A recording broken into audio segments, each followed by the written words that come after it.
Hi friends, it's Sajid. Today I'm going to be doing a bit of a different video because I'm going to be reviewing some movies for y'all. I don't usually review movies because I don't watch that much movies. I probably watch like 5 to 6 movies every 3-4 months, but I think that it would be fun to kind of wrap up the movies that I watch after a certain period of time. So this will be the first 5 movies that I watched for the year, which I watched within the first third of the year, so I guess every third of the year I will do like a wrap up based on the movies that I watched. Let me know in the comments down below if you'd like to see more of this or if you don't really care to hear my thoughts on movies, but I think this will be fun. So the first movie that I saw for the year was Almost Christmas. So this is about a family. The mother of the family dies, and so it follows their first Christmas without her. So basically you have the dad who's like the patriarch of the family, and then you have like his 4 children. One of them, the oldest, I believe she is this really successful dentist and she's married to this weird guy. And then one of them, he's also this successful politician, kind of rising and gaining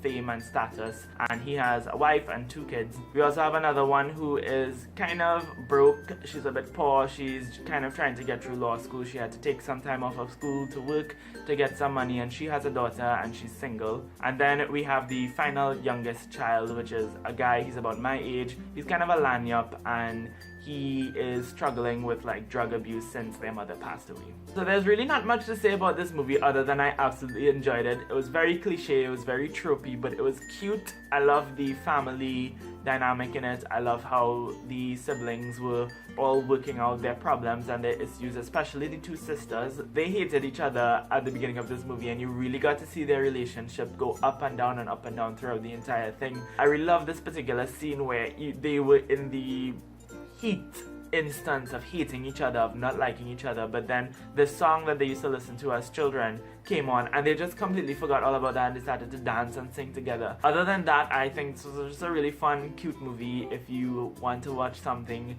that has a little bit of romance, a little bit of family, a little bit of kicks. Kind of reminiscent of a Tyler Perry movie, I would say. So if you like that kind of stuff and you want something to watch to remind you of Christmas, or you want something to watch during the Christmas season, I would say definitely mark this down on your list. The next movie I saw was Moonlight. So this movie has been getting attention, oh my god. So Moonlight is a character study. It's about this boy who is growing up in a lower class African American neighborhood, and he's gay.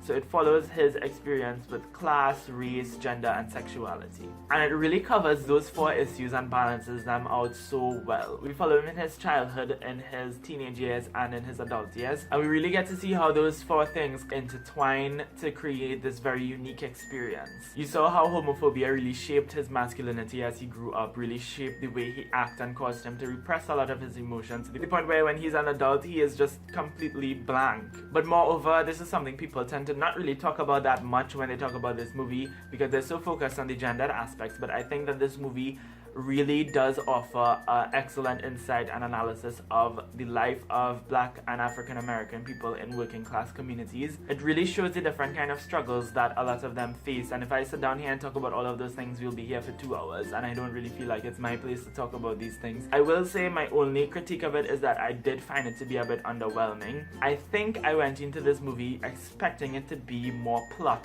oriented, but it was very much a character-based character development movie, which I liked, but I felt like it didn't really execute in a way in which I was completely and totally engaged, so I will critique it for that. But other than that, I think it's a really excellent movie, and I think it does deserve a lot of the hype that it's been getting, and if you haven't watched it, you should definitely go and do so. The next movie I looked at was Kuch Kuch Hota Hai. Now the thing you need to know about me is that I never really grew up with Bollywood movies. It's kind of blasphemous when I say that to people and they're watching me like, what kind of Indian is you? The kind who is like, 8 generations removed? Can you blame me? But no, a lot of Indian people in Trinidad grew up on Bollywood. I didn't, because I just never really cared to watch those movies. So basically with this movie, if I tell you the actual plot summary, I would basically be telling you the entire thing. So essentially all you need to know is that it's set during 2 periods of time. The first half of the movie follows the high school experiences of Rahul, Anjali, and Tina, who are sort of in a friendship-love triangle thing. And the second half of the movie follows their experience like 10 years later as adults and what's happening then. Yeah, I actually had to Google the name of the characters because I forgot Tina's name. I thought her name was Rani, but Rani is the name of the actress. Stop laughing at me. Anyways, I really liked it. It was cheesy and corny as you would expect these kind of Bollywood films to be, but it was fun. I like the characters. I like the way that the plot kind of worked out. It was done really well. And I also like that I picked up on so many different cultural references that have been shoved in my face throughout the past few years that I just don't get, and now I get them, and now I could feel all included in this stuff. Jesus Christ. Let's move on. The next movie I saw was Why Him, which I would rename to Why This Movie. This was one of the most terrible movies I've seen in my life. It's basically about this girl. She gets involved with this super rich guy who owns some kind of video game shit, and her family, who are these really hoity-toity kind of white people, come to meet him, and he's like this rich guy, and he's rude, and he cusses, and he has a bunch of tattoos, and he's just gross, and like the family doesn't know what to think of him, and all that kind of crap. This was just such a terrible movie, and it just goes to show how Hollywood just is running out of ideas. It's not funny. I probably laughed at 3 things in this movie which weren't even that funny. The characters were really stupid and prototypical and not well developed. The main character, who was James Franco's character, was just, he wasn't likable at all. I hated him, and the thing is, he was supposed to be likable. This was just a terrible movie. It was just, objectively speaking, a horrible movie. Don't watch this movie. Don't waste your time with it. It wasn't good. And the final movie I have to talk about is Madea. I forgot the name of it. Madea Halloween. It was basically a Madea Halloween special movie. Basically what happens is Madea is invited to stay over at Tyler Perry's house. I don't know what was his name in the movie, I forgot. Basically, his daughter is kind of a brat. She and her friend, who was played by Liza Koshy, wants to go to this Halloween party, but he doesn't want them to go, so he brings Madea over to stay with them to make sure that they don't go anywhere. And of course, they eventually end up sneaking out, and then there's this like kind of haunting at the house where they live, and Madea is caught up in all of this drama and all of that. I think I'm kind of outgrowing Tyler Perry's humor and his comedy and his work.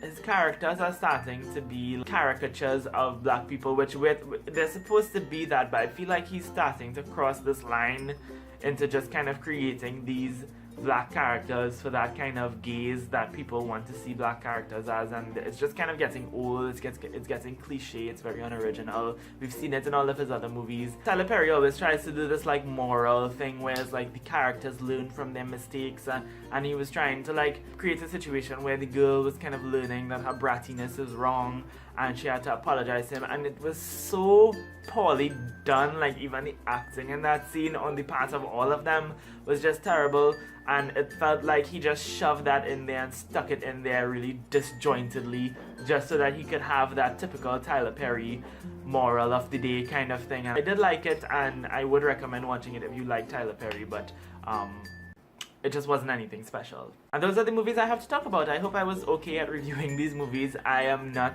a film geek or whatever, so I can't really talk about the cinematography and all of the filming and the lights and the music and the backgrounds and what have you, but these are just my general thoughts on them. It was a bit more difficult talking about these because I'm just so accustomed to reviewing books. Let me know in the comments down below if you saw any of these movies, if you have any thoughts on them. Do you have any recommendations for any movies I should watch based on what I liked in this video? That's going to be it. Thank you all so much for watching. I hope you have a lovely day, and until next time, inshallah, keep reading.